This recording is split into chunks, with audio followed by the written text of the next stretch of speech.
What's good, y'all? Welcome to my review for this week's episode of JoJo's Bizarre Adventure Golden Wind, bro. This episode was fucking amazing. Like, it was funny. It got bloody and cringy and Larancha, bruh. And yo, this episode's hitting different when we got to that baby. Ooh, man, I'm like, ooh.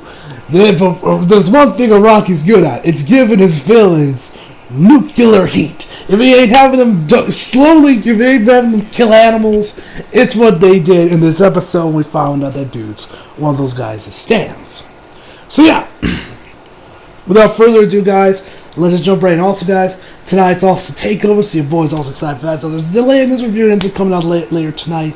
That's why, but my laptop is back, so I should be hopefully I'll be able to get this done by the time Takeover's done. So anyway, enough of me rambling about Takeover and all that other bullshit. Let's just jump right into this episode. So he starts the episode off with the Bakio. He's like, yo, Labacha, you mind handing me the key that I risked my fucking life for and damn near lost a fucking handful? So he's like, huh? Oh yeah, sure, here you go. He's like, don't throw it, you jackass! Ah! It hits him in like his hand that's like been reattached with Buturati zippers. It's like, ah! He's like, ugh, you're such a drama queen. He's like, I'd be happy if my head ain't filled my half to even with you before. It's only been reattached for 30 minutes. Thereby, it still fucking hurts! So I believe it was him. Abakio looks up on the, puts the key up to the light to read the message himself, which is obviously in Italian, but of course he says in English. I'm just gonna paraphrase it. He pretty much just said, like, you have rescued my daughter, you have my gratitude. Look for the turtle at the water far end of the train station for a train to Forenzia, I think it's what it was called. I might be wrong on, so correct me if I'm wrong in the comments. I might be a little bit wrong on that. But, yeah, so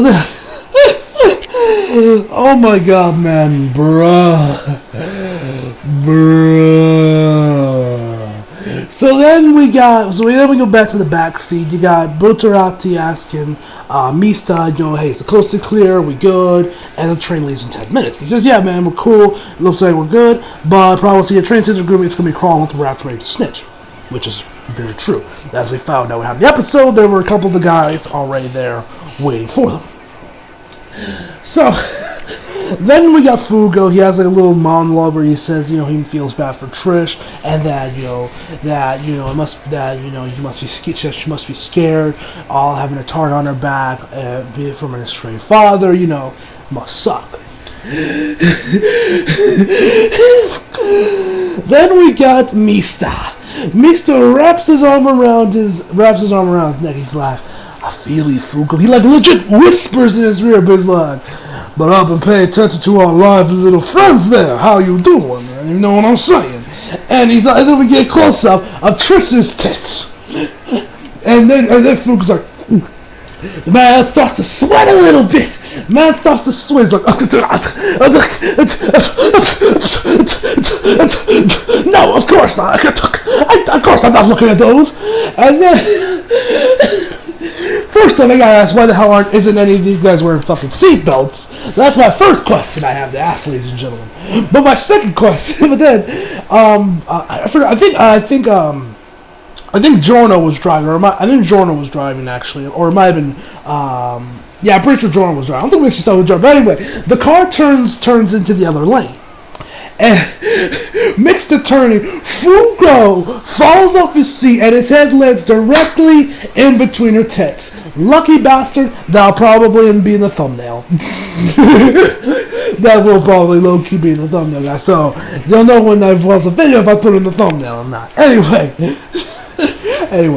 So then Fugo gets up, Mista grabs him by his tie, throws him that seat, and he starts like, please, please forgive him, Fugo didn't mean to come off as an over-ego horn.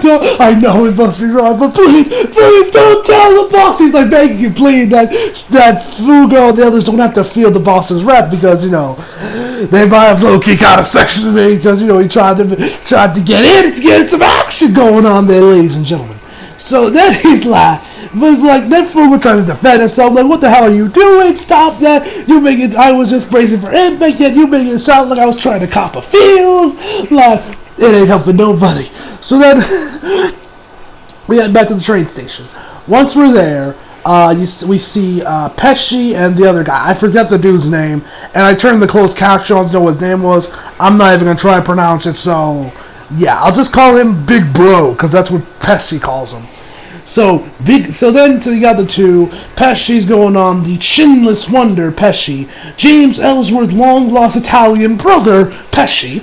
He then goes on there, he's like, man, I'm gonna kill Bucciarati, and he's like, man, he's gonna get butchered, he killed a man, like, he's going on about how he's gonna kill Bucciarati, because, for revenge for his friends, as Bucciarati is by the fountain, kind of figure out what the hell he is.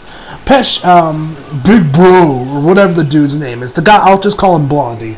Blondie tells him, to stop with all that butcher crap, that's for the weakling, and that we are the type of side that we don't need to use uncivilized terminology like that. Use butchered, i.e. in the past tense, to just make it sound like it's a done deal.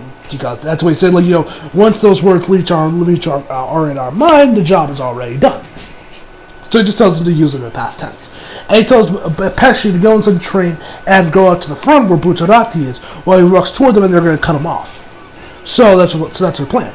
So Pesci goes in the train, he starts walking, and then so does the other guy. Giorno's like, tell him, hey man, we need to get out of here, the train's about to leave in 15 minutes, my dude. And Bucciarati is trying to figure out where the hell the key is, where it goes. He looks for this one key by the water fountain. Now keep in mind, they said look for the turtle, and Bucciarati is looking at everything but the turtle, which is already right there. But whatever. So he looks for this one keyhole, doesn't fit, and it doesn't even need a key. It's just another entrance hatch. Looks around for the one, the fire hydrant, doesn't fit either. And then he's just kind of starting to freak out a little bit, like where the hell's his key? He reads more off of the little note inside the key on look for the turtle, and then he finds a turtle with like a perfectly shaped key holder for the key on its shell. And so then Bucciarati grabs it and runs into the train, and he catches, and the other dude sees him and he runs towards him. So once he gets on the train, there's no sign of Giorno, there's no sign of Bucciarati, just Pesci kind of looking at some of the other doors. And he's like, hey man, did you see Pesci? Explain yourself. What did you see? He's like, no man, I didn't see him, big bro. I swear I didn't see Bucciarati enter the train, man. I didn't see Bucciarati. I didn't see his guys. I didn't see the new guy. I didn't see nothing, bro. And the no chin thing is just kind of weirding me out, man. Because there's also this one scene where legit puts his finger in that shadowy area. That's where his chin should be, man. I'm curious what this would look like in live action, honestly, because with the chinless wonder there. But anyway, so afterwards, the guys start looking around the train station, trying to find out where Bucciarati went, and then he tells his brother to use his power, his stand, which is called Fisherman, and it's legitimately a fishing rod that he can use inside walls and shit to fish shit out. It's an interesting scene, and I gotta give a Part 5 props on this. I've been still kind of light in Part 5, but one thing I gotta give a rocket props for Part 5 is definitely the stands. The stands in Part 5 have probably been some of the more original ones we've seen a bit, because, now, you guys know me, most of my favorite stands come from Part 3 and Part 4.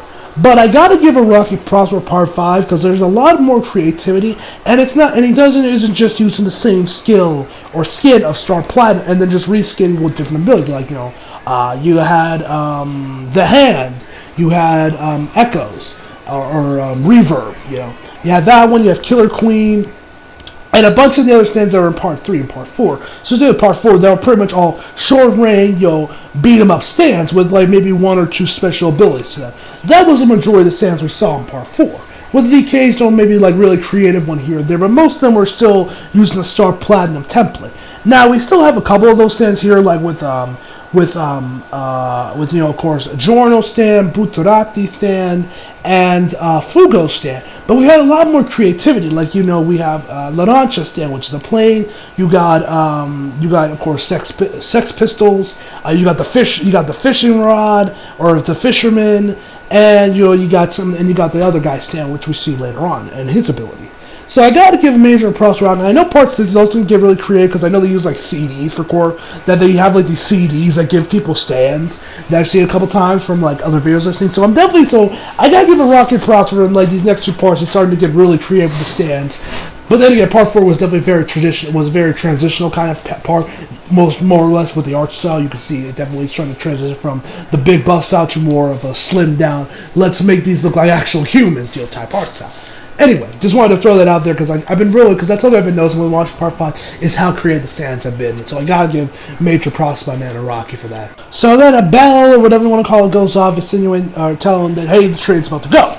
So Pesci's like, come on, bro, let's get out the train, and they're not here. They're probably somewhere around the station, getting ready to get on a getaway train. And the other guy, Blondie, is like, Bucciarati grabbed something before he went to that train. So he's like, he tells Pesci to get on the train. He knows that there's something going on. Something fishy. See what I did there? Yeah, I know. Something fishy is going on here. So then we're both on the train. The train starts moving. He's like, oh man, now we're on the train. He's like, shut up, Pesci. And then he looks underneath, and there's an opening on the door he's in. And then Pesci's like, isn't that where the train, where the guy that drives the train is? Do you really think 7 people could hide in there? And he's like, 7 people could hide there without anyone noticing. He's like, and tell him like, you can't be too serious. So he tells him to use fisherman, and that's what he does, which Image 4 is a fucking legit fishing rod. They throws into the door, and he just kind of starts fishing around, looking to see if there's anyone in there, and he says it's 2 people. He pulls out, and he starts pulling out one of them, which is the actual, conductor of the train.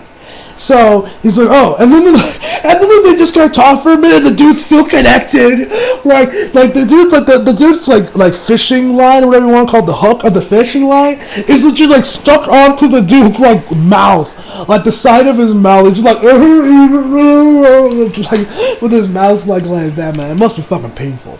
And it's kind of like, it's 2 rounds into the second one. And as they're talking, we pan down to see a shot of the turtle underneath one of the chairs. So then we're back with Bucciarati and the rest of the guys. They mentioned how they're like, oh, it looks like we're on the, it looks like that the key on the turtles activates ability, and they're like, oh, it's the stand user, yada yada yada. And then Laurentius puts his hand up, and then like parts of his body kind of comes out of the top of the turtle shell, and it's just like pressed up against the chair. Then the chair underneath is like, what the hell is this? Am I underneath the chair? Goes back in, he's like, oh man, this place is the Bob Diggity. And they kind of start looking around their surroundings. Mista goes into the fridge. It's like, oh, the drinks are cold. Hell yeah.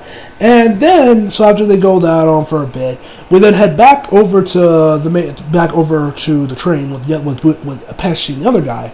Pesci's kind of looking around, and then he sees the turtle underneath the train. He sees the turtle underneath the chair, and he's about to go grab for it. But then right as he is, you see this mist kind of fill the screen up. And he's like, is that big bro? What doing this with this mist? And he goes over there, and we see a stand, which is called the Thankful Death. Most badass, that's probably one of the most badass stand names I've ever heard. Like, my god, that stand name is fucking beastly. So they go in there. So he like goes around and he mentions on about, oh dude, you're doing this. He says you can't be too careful, we're gonna be thorough, super thorough, and 1 million people die on planes every day, and the plane goes around, these people are getting off easy. Now at this point we don't know what his ability is, but we know it's something that's going to be very deadly. So he's walking around, so then he starts walking around, and Pesci's just kind of like left in shock at, what his brother is doing. Then we cut back to Mista and the guys, and they're just kind of sitting around chilling, you finally got Trish drinking her miracle water. Thank the fucking gods! Trish got her miracle water, my god! Jesus has risen from the heaven, the second coming of Christ is upon us! Trish finally got her miracle water, praise the Lord, hallelujah!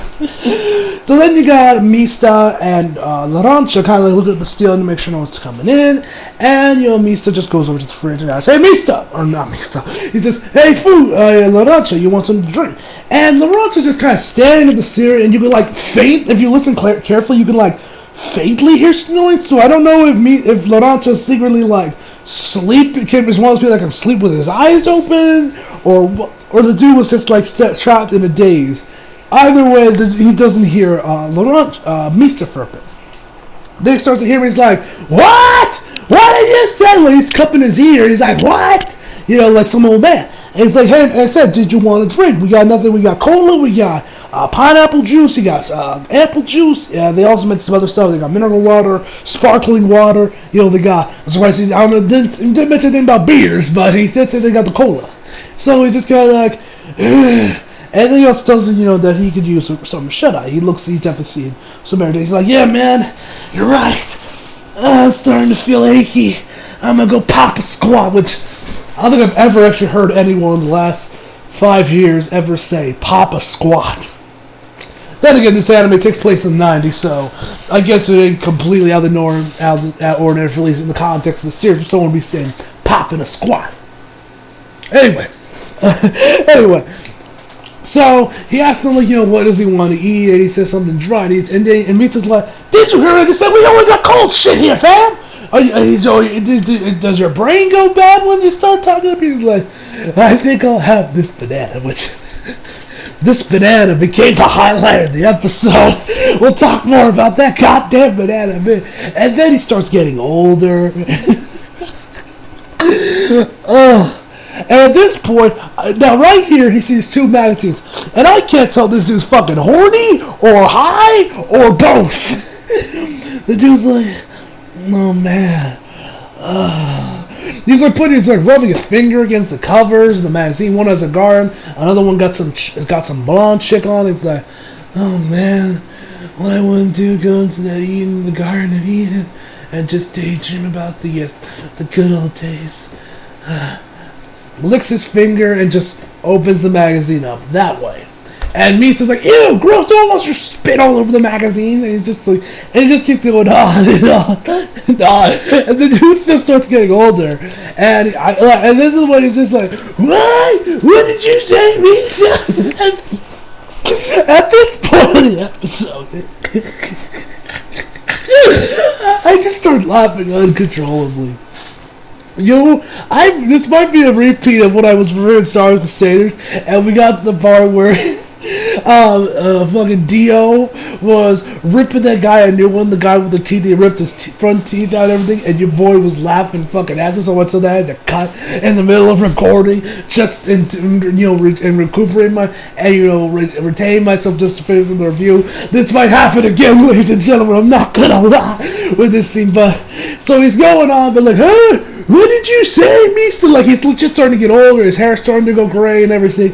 And then he's like, "I'm just looking at this banana. It looks like an old piece of beef jerky." Because at this point it's starting to go bad. And the dude starts coughing, and then there's like this, and then something comes out of his mouth. And then you see like this tooth. Like, what legit looks like a tooth connected to, like, I don't know, the gum or something. It's connected to, or maybe some tendons, and it's coming down his mouth. He's like, "Oh, man, that's kind of something, man. Like, man, I appreciate the commitment, but I think you've done it, man. I think you've done it." So, afterwards, after a bit more time, he starts getting older and even older. He's just like, "And just look at this banana. Every time I touch it, it just..." At this point, when he just starts ranting about the banana, I'm just laughing my ass off. I don't know why, but I just find this shit fucking hilarious. He also goes, "Oh, you crazy." Like, he was it's like, "You can't feed this to me if you shut me down my throat." Anyway, so then they decide to have Misa go up there, and, everyone starts wondering. Trish doesn't aging at all. Bucciarati's also slowed down significantly, and Misa starts to get in there, but not too bad. And everyone's kind of, then they decide to put Misa up there, because he's asking, Sex Pistols, all that shit, and goes up to take care of, the stand users and everything on what's going on.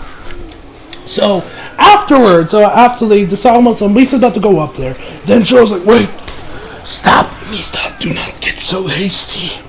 And he goes on about that women, about what his theory is about why they're all, aging at different rates. Because, you got guys like Misa, you got Giorno and Mista, or not Mista, Lurancha that are like aging significantly, and then we see Lurancha's like nails start to like peel off of him. It's kind of cringy, low key. But either way, you know. So he decides, so he thinks why they're dead, and Misa's like, oh, you know, good genes, talking up the good genes, and you know that's why you guys are aging differently. And then he's like, not necessarily. And then he goes on about how he read somewhere that women have more body fat than men do. So yes, women, it's okay if you guys got a little more judgment. Please do not starve yourselves and look like fucking skeletons. I've seen some pictures, and I'm like, Christ, eat a sandwich, woman. So it goes on about there and how women age slower, that's why they live longer, and that their body heats are more stable than men's are. So that's probably the reason why Trish is like not affected, and because they're all drinking cold drinks. So she then puts like an ice cube from her, puts it on Lurancha's face, and boom, the aging starts to decrease. He's back to normal. So we're all good on that front. And so Misa grabs some ice cubes, and then he's about to use it on the other ones, but Bujarata tells him, no, use them on yourself. Go out there and find the assassin and take care of him. So he's like, and there's like only 2 ice cubes left, because of course there are, and that's all he got. So he goes up there. He mentions that it's hot as hell. We also see we also see the Chinless Wonder. He's like chewing on some ice, and he's like just chewing, like, well, this baby worth a big bro. And he got like a fishing rod next to him, ready to strike at any given time. So then he goes over there to hit on the AC, turn it on to help it out. Of course, there was a trap set there, and the Chinless Wonder reels him in. And that's pretty much where the episode ends, where Misa realizes that there's indeed 2 stand users. So, overall, this episode was fucking awesome. Overall, I'm going to give this episode a 9.5 out of 10. Part of me wants to give it a 10, but I'll stick it to 9.5, man. This episode's awesome. Next week's going to be high with the suspense, because we know, I've mentioned on countless times how amazing Araki is when it comes to suspense, so I'm definitely happy to see what he has in store for us this time. So, hope y'all enjoyed the video, like you did. So overall, if I did say it, I'm going to give this episode a 9.5 out of 10. So hope y'all enjoyed the video, leave a like if you did, subscribe if you're new, follow me on Instagram, Twitter, flag, links on the description box below, and as always, come back for more. See you guys next time. Now, if you'll excuse me, I'm gonna watch Takeover.